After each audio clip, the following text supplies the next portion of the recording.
They are an organization that's gone by many names, but one stands out above all the rest. Ask them today, and they'd call themselves Constellis Holdings, one of a patchwork of acquisitions alongside fast food chains, dot-com giants, and global retailers, all happily nestled under the publicly traded corporate umbrella of Apollo Global Management. Asked them a little more than a decade ago, after the departure of controversial CEO Eric Prince, and they'd call themselves Academy, a critical partner to the United States during its long-running war on terror. But ask them at the height of America's wars in Afghanistan and Iraq, and they would have called themselves by a name far more recognizable, and one that cuts to the heart of both their organization's reputation and its operational history around the world.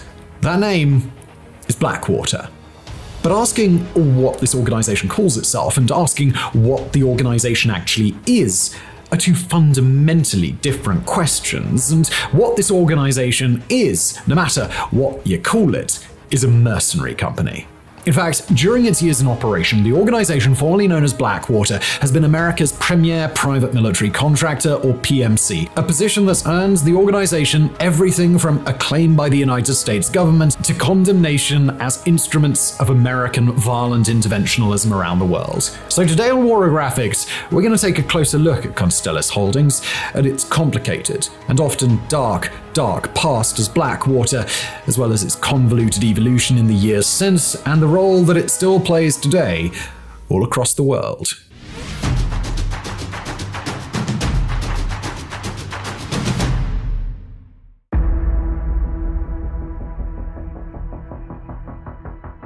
The Blackwater organization was founded in 1997 under the name Blackwater Worldwide, in a move that was, at the time, hardly a blip on the radar of the American defense industrial complex. It was the brainchild of two veterans and former Navy SEALs, Eric Prince and Al Clark, each of whom had an intimate knowledge of the American military's capabilities, as well as the gaps in its architecture. Prince had spent 2 years as an officer with the SEALs, deploying to Haiti, the Balkans, and other hot zones around the world. By his own accounts, that experience, plus an acute awareness of the Rwandan genocide of 1994, showed Prince that the United States needed private military training capabilities to prepare potential special operators for service. In 1995, Prince quit the SEALs after the death of his father, and after selling his family's auto parts company in a billion-dollar deal, he used much of that newly found wealth to personally finance his new company. His partner, Al Clark, had spent a decade with the SEALs and had even served as a firearms instructor, but had grown frustrated at the Navy's lack of firing ranges and independently come to the conclusion that the military would benefit from what he called one-stop shopping for their training capabilities. Together, Clark and Prince created their organization with the goal, as Prince has since explained it, to provide training support and infrastructure to support military and law enforcement professionals in their current positions. Instead of raising a private army, the goal was to support the military America already had, or as Prince stated, quoting him here, do for the national security apparatus what FedEx did for the Postal Service. In Prince's view, that appeared to mean taking an unwieldy and rather blighted state organization and augmenting it with a private partner. To that end, the two purchased about 7,000 acres of land on the border between the US states of North Carolina and Virginia, known as the Great Dismal Swamp. According to most accounts, the organization drew its name from the black, putrid water of the marshes that surrounded that original base of operations. Less frequently, it's attributed to the Navy SEAL code for black ops, that is to say covert or clandestine operations that are meant to be kept secret and meant to happen in a way that can't be tied back to the people responsible. Their logo, a 5-clawed bear paw in the crosshairs of a scope, was done as a reference to the bears that roamed the property. On that land, they built a massive training center featuring several indoor and outdoor shooting ranges, simulated reproductions of urban environments, a driving track, and an artificial lake alongside other amenities. According to the company itself, it's the largest combat training facility in America, while the Center for Land Use Interpretations describes it as, quote, one of the largest and most sophisticated private security training sites in the country. There, Blackwater had the capacity to train their clients on everything from marksmanship to tactical driving to convoy protection to maritime security operations to urban peacekeeping and combat tactics. They'd welcome trainees sent from the SEALs and other American special operations groups alongside people sent courtesy of SWAT teams to expand their capabilities, and for a while, they were pretty successful. Said one local writer, Jay Price, then working for the nearby city of Raleigh's The News and Observer, to the degree that Prince was thought of, it was as this patriotic guy who had built this Hail Mary facility to help the SEALs and probably hoped to break even. The big contracts weren't on the horizon, not even a glimmer. Blackwater had found their niche. Their clients responded well to the services they offered, and they even managed to secure a US contract in the year 2000. At that time, Al-Qaeda had just bombed the USS Cole in the port city of Aden, and Blackwater got the call to send trainers to Yemen in order to provide Navy sailors with counterterrorism training. But then, everything changed for Blackwater, just as it changed for the rest of the world. Like many other companies throughout modern history, Blackwater is an organization that happened to be in the right place at the right time to fill a need that the world didn't know about until catastrophe struck. In this case, of course, that catastrophe was the terror attacks of September the 11th, 2001, in which Al-Qaeda successfully targeted the World Trade Center in New York City and the Pentagon in Arlington, Virginia. Once it became clear that the event was a massive, organized act of aggression against the United States, the American military kicked into gear.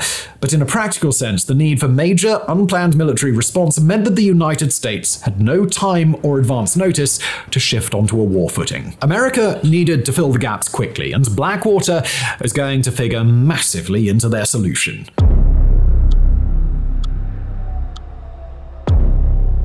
Blackwater's first contract as part of the War on Terror came in early 2002 when high-ranking CIA officials solicited the company's services for a protection job. The CIA was looking for 20 men, all with top-secret security clearances and the ability to travel to Kabul, Afghanistan, who could protect the CIA's headquarters in the country and keep an eye on a second, more remote military base. At that time, American intervention in Afghanistan was still in its early stages, with active CIA operators being the primary forces on the ground who were hunting for Osama bin Laden. But then, as now, the American roster of top-level operators isn't a particularly long list, and Blackwater's connections with experienced and highly trained operators like the Navy SEALs meant that they were an ideal way to outsource some of the lower priority needs of the agency. Put Eric Prince's guys on guard duty, and America's Black Ops best and brightest could do more with their limited numbers.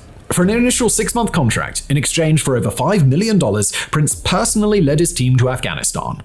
By all accounts, the mission was a success. That first contract in Afghanistan was an eye-opening one for Blackwater, and particularly for Eric Prince himself. The cost-effectiveness with which Blackwater had provided security, as Prince would later explain it, had been good for everybody.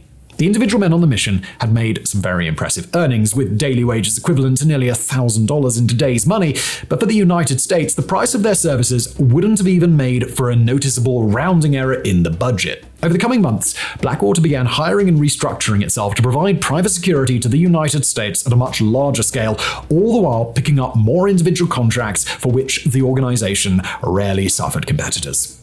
And then Blackwater was in the right place at the right time on a second consecutive occasion. This go-around, they'd optimized their services just in time for the United States to decide to launch a full-scale invasion of Iraq on faulty intelligence that indicated the presence of weapons of mass destruction. Militarily, the invasion was not a difficult one for the US. During a surprise operation beginning on the 20th of March 2003 with no declaration of war, an American-led coalition stormed into Iraq and captured Baghdad within 3 weeks. By April the 15th, the military offensive was all but wrapped up, and a couple of weeks later, US President George W. Bush declared mission accomplished.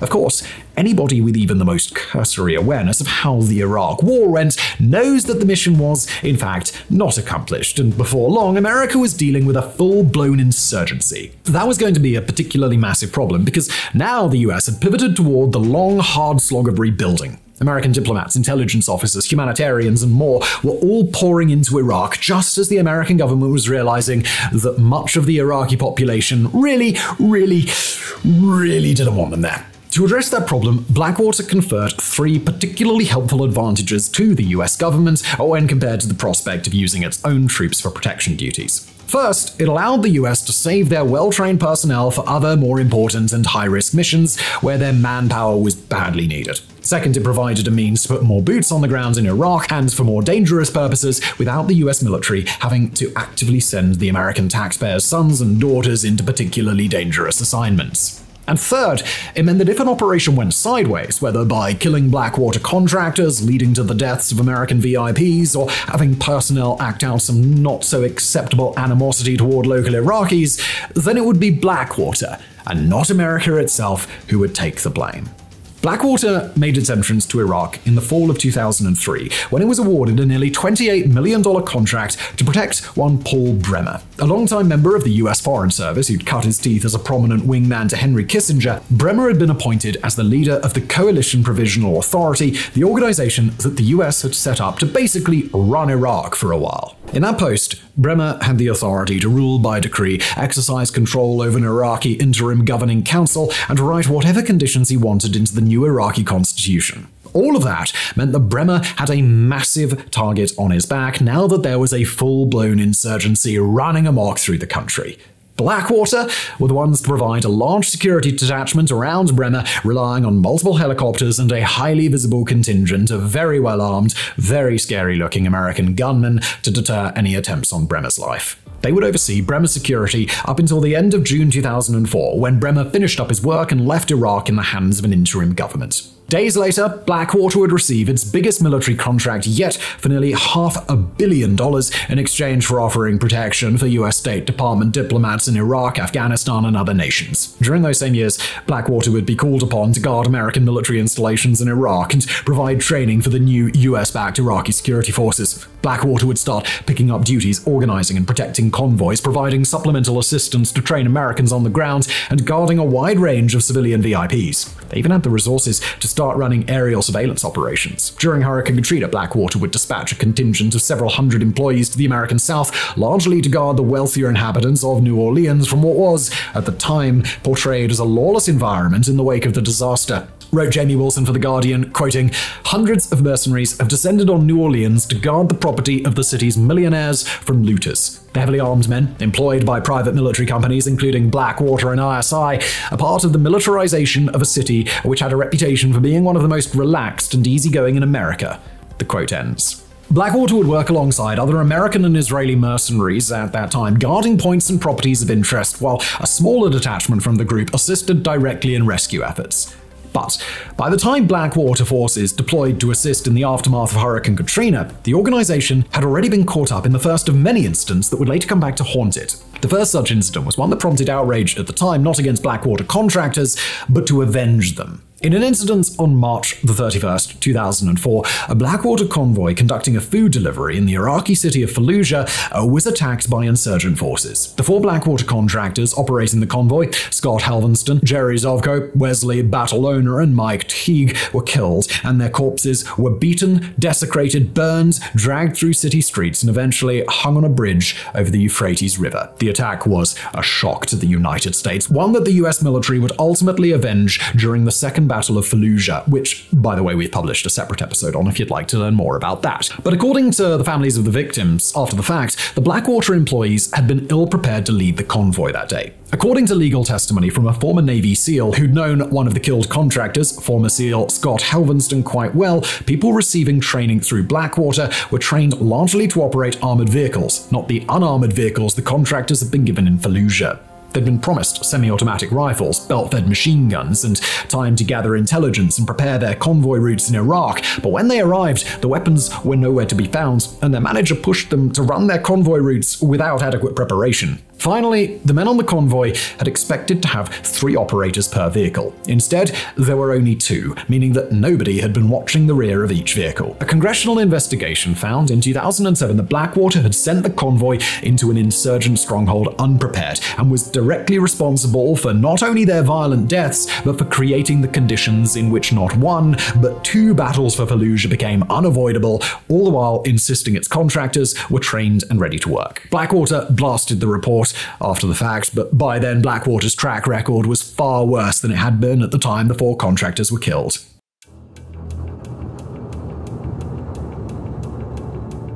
It was about this time in Blackwater's history that what had at first been seen as relatively harmless corner cutting during a free-for-all stage of American private contracting started to become a pattern of questionable conduct inside Iraq. In early 2005, Blackwater contractors working to protect a State Department convoy fired 70 rounds of ammunition into a car that had been perceived as a threat after it had refused an initial order to stop. Blackwater would later be found not to have been justified in carrying out the shooting. Claims that the convoy had been fired upon were later dismissed when it was found that a Blackwater contractor had actually fired his own gun into his own vehicle accidentally. Months later, 6 Blackwater contractors were killed alongside 5 international contractors when their helicopter was shot down, marking the first instance that a civilian helicopter had been felled from the sky during the US-led intervention. In early 2006, a Blackwater sniper killed 3 Iraqi guards while shooting down from the roof of Iraq's Justice Ministry in an incident that Iraqi witnesses, including an army commander and guards from the Justice Ministry, called unprovoked. The US State Department would find that the act, quote, fell within approved rules governing the use of force. That same year, Blackwater contractors would crash their SUV into a US Army Humvee, and rather than working with the soldiers on the scene, the contractors disarmed them and forced them to lay prone at gunpoint until the situation was resolved. Toward the end of that year, a Blackwater employee would shoot and kill a security guard working for the Iraqi vice president in an incident during which that employee was reported to have been drunk. All the while, the organization proved that it was too valuable to the United States for the US to risk severing ties. In 2006, Blackwater would secure an even larger contract than it had done before, landing a bid to provide security to the US Embassy in Iraq.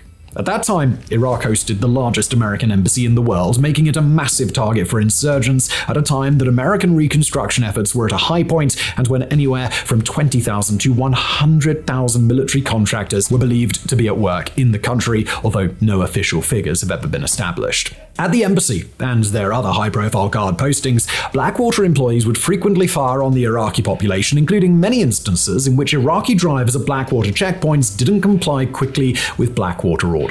Nonetheless, they were a cheaper option than American soldiers. They kept US manpower set aside for more important tasks, and they made sure that when incidents of violence occurred, the Americans behind the trigger were not technically US military personnel. And even worse was what came on September 16, 2007, in an incident that would later become known as the Nisour Square Massacre. On that day, a 19-man team of Blackwater contractors in a 4-truck convoy responded to an explosion of a car bomb at a site where US and Iraqi leaders were having a meeting. The Blackwater team was supposed to secure an evacuation route, but refusing orders, the team's leader decided instead to advance to a location called Nisour Square. There, as contractors locked down a traffic circle, the driver of a Kia car failed to stop when ordered and was shot once in the head by a Blackwater operator. The car continued to roll forward. The person in the passenger seat, who was the mother of the driver, was also shot and killed, and the car was eventually incinerated by a grenade.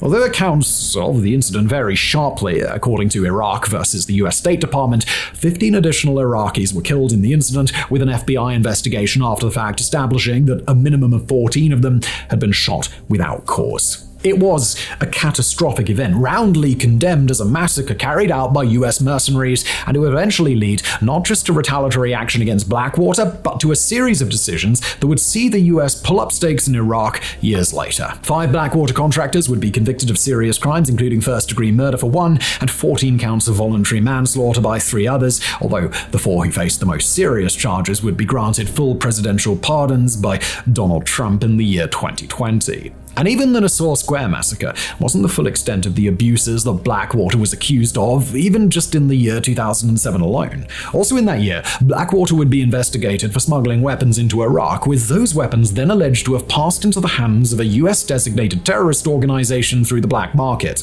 They'd be accused of instigating a standoff in Baghdad between themselves and commandos from the Iraqi Interior Ministry, a group that was ostensibly on the same side of the war. They'd shoot a civilian who was said to have been, quote, driving too close to a State Department convoy. Then in August of that year, a manager from Blackwater named Dan Carroll, who was at the time the leader of Blackwater's Iraq deployment, threatened to kill a US State Department investigator who had been working on and eventually who produced a fierce condemnation of Blackwater's practices and lack of oversight. Wrote the investigator, quoting here, "The management structures in place to manage and monitor our contracts in Iraq have become subservient to the contractors themselves. Blackwater contractors saw themselves as above the law. The contractors, instead of department officials, are in command and control."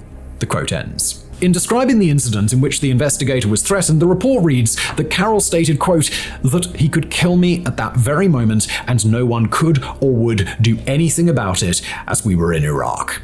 That report, by the way, was finalized just weeks before the Nassau Square massacre. Said strategist Peter Singer about these years for Blackwater, well after the fact, quoting, "The Blackwater State Department relationship gave new meaning to the word dysfunctional. It involved everything from catastrophic failures of supervision to short-changing broader national security goals at the expense of short-term desires." Investigators would soon find the Blackwater employees had been improperly storing automatic weapons in the same rooms where they'd get drunk and party with female visitors, and often carried weapons for which they had no certification, training, or authorization. Wrote the New York Times, quoting, "The armored vehicles Blackwater used to protect American diplomats were poorly maintained and deteriorating, and the investigators found that 4 drunk guards had commandeered one heavily armored $180,000 vehicle to drive to a private party and crashed it into a concrete barrier."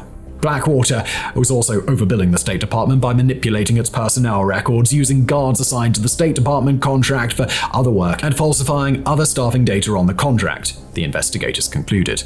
The quote ends. A firm affiliated to Blackwater enlisted Yemeni, Pakistani, and other foreign nationals to guard Blackwater's own compounds, but provided them only, quote, "squalid conditions, sometimes 3 to a cramped room with no bed," according to the report by the investigators. An American journalist, Jeremy Scarhill, alleged that Blackwater operatives had worked alongside the CIA to perform snatch-and-grab operations in Pakistan, where Blackwater claimed only to have a single employee. In one other incident around this period, as reported by the New York Times, Eric Prince himself had demanded the Blackwater employees at the company headquarters in North Carolina swear an oath of allegiance to the PMC itself and sign and return a copy of the oath, which mirrored the oath that U.S. military officials are supposed to take before beginning their service. Between mounting legal pressure, increased frustration from the US government, and a rising tide of disgust towards Blackwater on the American home front, Blackwater began to face real scrutiny for its actions abroad. Eric Prince would admit in testimony before Congress that Blackwater lacked legal mechanisms to deal with overreach or misconduct by their employees, although he would refuse to provide financial documentation on the PMC and would largely avoid questions about his own role in cultivating a permissive environment for the sorts of abuses that Blackwater was accused of. The US House of Representatives began to issue firmer regulations on Blackwater, and the State Department recommended in 2008 that Blackwater be dropped by the US government before announcing in 2009 that Blackwater would not see its contracts renewed the following year. In Iraq, the PMC would have its blanket immunity revoked by the Iraqi-led transitional government, and a barrage of legal action following the event would result in lawsuits against a long list of Blackwater employees. One American lawsuit, filed in Alexandria, Virginia, would allege that Blackwater employees murdered a fellow Blackwater staff member who intended to testify against the PMC, encouraged the murder of Iraqi civilians, laundered money, smuggled weapons, and engaged in child prostitution, while another, filed by an American legal advocacy nonprofit, directly accused Blackwater of engaging in war crimes. But even that withering legal onslaught would only bring Blackwater down in name. Beginning in 2007, Blackwater had worked to change its image, replacing its logo with a less threatening emblem and stating publicly that it would start to move away from security contracting. In 2009, the company changed its name to XE Services LLC and announced that it was restructuring its company, with the goal being to move away from security operations for the most part and begin providing a broader range of services to its global clients. Most important of all, Eric Prince resigned, leaving his post as CEO while maintaining his chairmanship of the company board. Prince made no secret of his displeasure at stepping down, emphasizing that after what he claimed was 35,000 personal security missions to protect Blackwater clients, quote, "No one under our care was ever killed or seriously injured." A new roster of friendly-looking faces was appointed in his stead, people with far less of a tendency to cause PR nightmares, and when it came to their legal troubles, the company largely buckled down and shut up, doing the long, hard legal slog required to dig themselves out from a quagmire that only seemed to get worse from month to month. But by 2010, the worst of the legal trouble was already out in the open, and Blackwater, now XE Services, had done enough work on their optics and their public relations that the crisis seemed somewhat navigable. Perhaps it was an effort for the State Department and the American military to save face. Perhaps it was a lack of will to prosecute XE Services for Blackwater's overreach, or perhaps it was because the government felt that the punishment XE Services was already weathering was enough.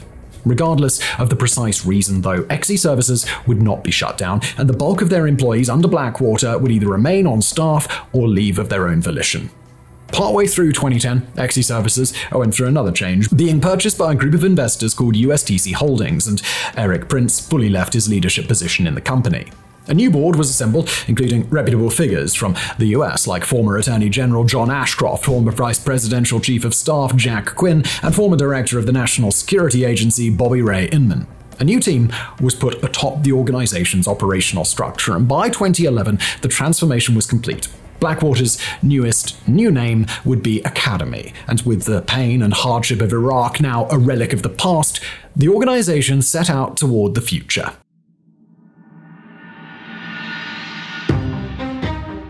By the time that the American federal government transitioned into its second term under President Barack Obama, the organization formerly known as Blackwater was a very different organization from what it had once been. No longer was it a somewhat haphazard mix of elite former special operators and relative amateurs looking to take advantage of a lucrative opportunity. Now the organization was large and well-developed, with a new compound in Illinois, a much more robust training program to their name, and a well-developed menu of services that included everything from intelligence work to protection operations to large-scale training to maritime security to consulting. Meanwhile, employees who hadn't proven trustworthy during the Blackwater days had been cut loose. The organization completed a merger with another PMC, an organization previously known as Triple Canopy, that featured a much cleaner track record and a much stronger code of conduct than Blackwater of old. Finally, they passed into the hands of the company's current owners, Apollo Global Management. That company is an American asset management firm that does a little bit of everything. Also among their past and present holdings are the photography company Shutterfly, the video streaming and rental service Redbox, the Mexican-style fast food chain Qdoba, the for-profit University of Phoenix, and Yahoo Incorporated. Under Apollo, the newly merged PMC would be granted what is, at the time of writing, still its current name, Constellis. It's a profoundly different experience to describe the Constellis of today rather than the Blackwater Corporation of 2 decades ago. A quick visit to the Constellis website tells of revenues far past the billion-dollar mark in 2023 and operations ongoing in over 50 countries with duties shared between a workforce of 14,000 strong. It soaked up a handful of other private military organizations, and they proudly offer services as wide-ranging as executive protection, disaster relief, canine training, and even nuclear security. They provide ships to practice boarding and defense, airfields and drop zones for parajumping, racetracks for tactical driving, and several ranges set aside specifically to blow things up. The company's exterior is smooth and corporate. Its management is beholden to shareholders and investors that have very little connection to the world of private military contractors, and Constellis has even flirted with bankruptcy in recent years due to a relatively low demand for their services, although the company has since made a financial recovery. That's not to say that Constellis has been without occasional controversy or that it's been without fatalities among its operators. In 2015, several Colombian nationals employed by the company, then still called Academy, were killed in Yemen while under the command of an Australian operative working for the UAE. A year later, missile strikes in Yemen killed numerous employees of the company, most hailing from Sudan, but some from a range of other nations, including the US. Somewhat less common nowadays is for the quality of Constellis operators to be called into question because of the company's history. While the decision to solicit the services of Blackwater's descendant organization occasionally does raise eyebrows from country to country, the organization has been largely successful in making the overreaches and catastrophes of the past seem like a distant memory. Whatever Constellis is, or whatever it does around the world, it's gone to great lengths to ensure that the world understands that it is not Blackwater, and that grand initiative appears to have been successful.